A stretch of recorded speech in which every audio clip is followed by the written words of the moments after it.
السلام علیکم ورحمت الله وبرکاته. طلحه کلیک چینل کې درته هر کله امید لرم چې روغ جوړ به خوشحال به د جون په موضوع کې به عزتمندو. نن یو نوې خبر مخ ته راغلی دی. په سوات مټه کې یو خسته ځوان 11000 لینډ بجلی نیولې دی او مړ کړی دی. د دې ویډیو تفصیل تاسو له موږ نور هم درکو. ویډیو وګورئ چې د پورا معلومات نه خبر شئ. تاسو موږ سره په دې ویډیو کې نیوي مهرباني وکړئ زموږ د چینل مه ضرور سبسکرایب کړئ.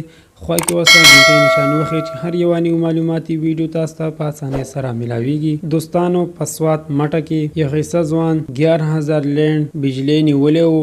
دا بجلی انتهایی ډیره تیز وي. دغه وجنه دا خسته ځوان فانی دنیا نه رخصت شو.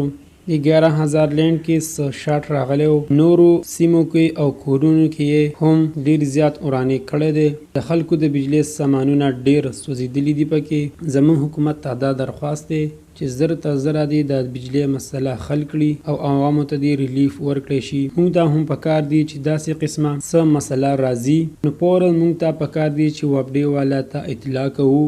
ولا پکې د ځان نه ګوتې نه وهو. دا د بجلو والا کار دی. هغوی په دې کار ډیر ښه پوهیږي. الله دې ځوان ته جنتونه نصیب کړي او کور والو ته دی الله تعالی د زړه صبر ورکړي. امین. دوستانو دا و زموږ د دې وخت نیو معلوماتي ویډیو. د نورو نیو معلوماتو ویډیو د پاره زموږ د چینل مه ضرور سبسکرایب کړئ. خو کو ساکینټ نشان وخی چې هر یو نیو معلوماتي ویډیو تاسو ته په اسانه سره ملاويږي. والسلام.